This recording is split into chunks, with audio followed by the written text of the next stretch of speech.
Political dynasties, corruption, ghost project, nepo babies, and corruption. Grabe na talaga itong 2025, right? Talaga! And some people think the us minors should not do anything. Sinasabi nila huwag tayo makialam, pero they don't know we're the ones who's most affected. From our studies to our future, even sa mga simpleng binibili natin, like milk or food. Lahat na ito. Right, and I know that we are not alone. Many of the students our age feel the same about the economy. Kaya this should be an eye-opener, especially sa mga taon na unaware pa rin. Exactly, so let our voices be heard. My name is Rain Gonzalez. And I am Roniel Katakutan, Niel for short. And we are your dearest STEM student hosts. We are here to hear your voices and let our podcast speak them out loud. Before we started our program, we asked students here in NU Dasmariñas to share some issues that they care about. For our first episode, STEM in Action, STEM Against Corruption.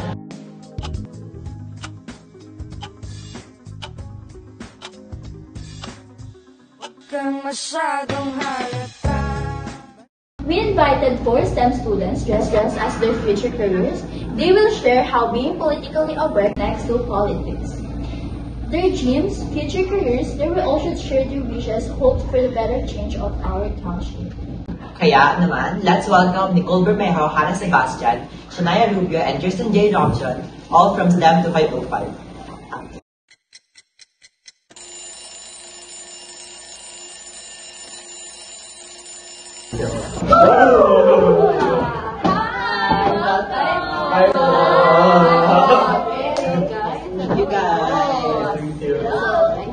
We're so glad na sinamahan nyo kami for this episode today. How are you feeling today? Excited or nervous?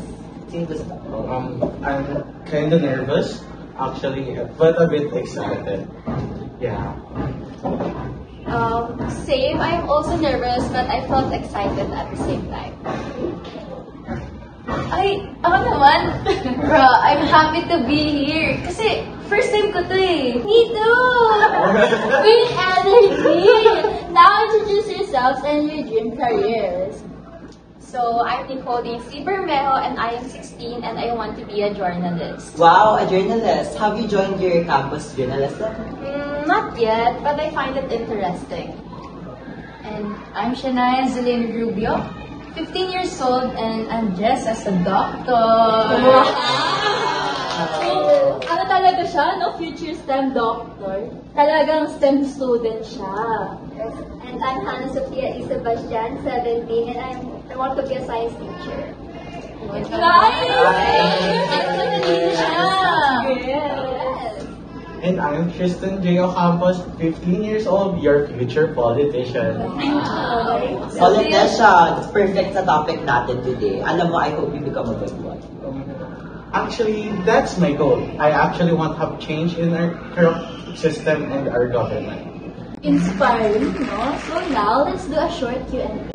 I'm sure you guys have been already informed about our topic today, political awareness. We have split up questions for you guys. So, ready na ba kayo? Yes! Go na to, guys. Okay, so first question. This question is for Nicole and Hannah. Do you guys consider yourself politically aware? I can say that I am really aware because I watch a lot of news reports and stay updated as much as possible. Same here. It's hard to see what's happening here in the Philippines. So, that's so true. So, thank you. So, for our next question is for Hannah and Shania. Why did you choose your professions and how does STEM help? I chose to be a science teacher because teachers inspire students to question and explore.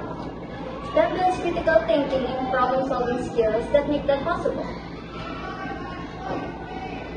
What a beautiful answer. Now, how about you, Shania? I really admire how doctors help others and solve real-world problems. Being a doctor requires science, technology, and problem-solving every day, right? STEM trains me to think critically and prepares me to make a difference. Grabe, Shania, very inspiring. So for Nicole and TJ naman, how will political awareness affect your careers? So, as a journalist, it's really vital. Because journalists must be the voice, not blind to corruption, and they must never side with any parties. True. And ikaw naman, PJ, what about you? As a future politician, political awareness will help me lead fairly and responsibly while serving our society. Nice! Sana hindi ka mabulag sa mga pera at corruption sa So next, Shania and TJ. Can your careers improve the country? And what support do you need from the government? Doctors keep healthy people, which helps the nation. And I hope that the government provides more training, scholarships, and hospital resources. Good point, good point. Ikaw naman, PJ. I want to help build the nation through fair policies and programs. More government support through those programs and resources would really help to and benefit our country really good. So that's what I'm gonna do. A very responsible answer. Now, a question para sa lahat naman. Why is political awareness important for senior high school students today? I'll go first. For me, being politically aware is important for senior high school students because it helps you understand the issues affecting your community and your future also. It also empowers you to make informed decisions and be a more responsible and active citizen. Grabe. That's a good point. For me naman, we could make... Sorry guys, bumiyok pa. Pero ang answer ko dun, we can make wise decisions and act as responsible citizens when we are politically aware. Diba? Yes. So for future journalists like me, it's about advocating and understanding the laws and taxes. Yeah, being politically aware is important for senior high school students because it helps us become more informed and responsible citizens who can make better decisions for our future and our country. Such wise answers. Ang gagaling nila sumagot. Exactly, Niel. So we hope this inspires students to realize that their dreams also need political awareness. And maybe they will be the ones to change the country. Kaya sa mga nanonood ngayon, remember na tayo rin na mahihirapan, but tayo rin ang makikinabang if we stay awake. Like in healthcare, kulang ang hospital, equipment, and many workers go abroad.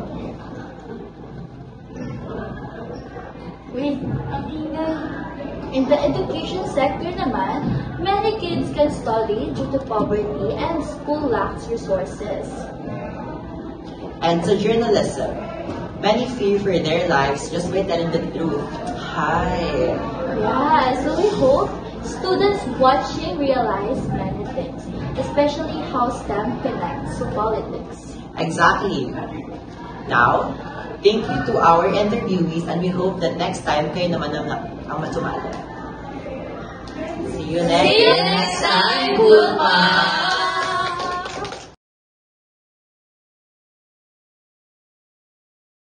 Once again, I am Nicole Steve Bermeo, your future journalist. My hope is that one day, journalists won't be afraid to speak out anymore. No more bias, no more cover-ups, and most importantly, I hope journalists are protected because their work often puts them in danger. This is Hannah Sophia Sebastian, future science teacher. I wish for more public colleges and scholarships to be available, and for schools to have better equipment, computers, laboratory tools, and technologies that will really help students learn. And of course, I also hope teachers will finally receive the salaries they deserve. Oh, hi! I'm Shania Zelini Rubio, your future doctor. My hope is for more public hospitals offering free checkups and proper equipment. And I also hope that doctors and medical staff are paid well, so fewer of us will leave the country and the Philippines won't suffer from a lack of healthcare services. Alright! Good day, Bullpops! I'm Tristan J. Ocampos, your future politician. I hope that one day our government will work together with honesty and fairness, free from corruption. Meow meow. And this is Shireen Magsali, your host. I hope the country won't just focus on one sector. The government should give equal attention to both industry and agriculture. And when it comes to sports, I hope we don't only spotlight basketball because Filipinos have so much talent in many different fields. Lastly, I'm Reniel Calix Katakutan. My hope is that the Philippines will grow into a corrupt-free nation, but also a community where racism and discrimination can no longer exist. Kasi ledes lang nakakain.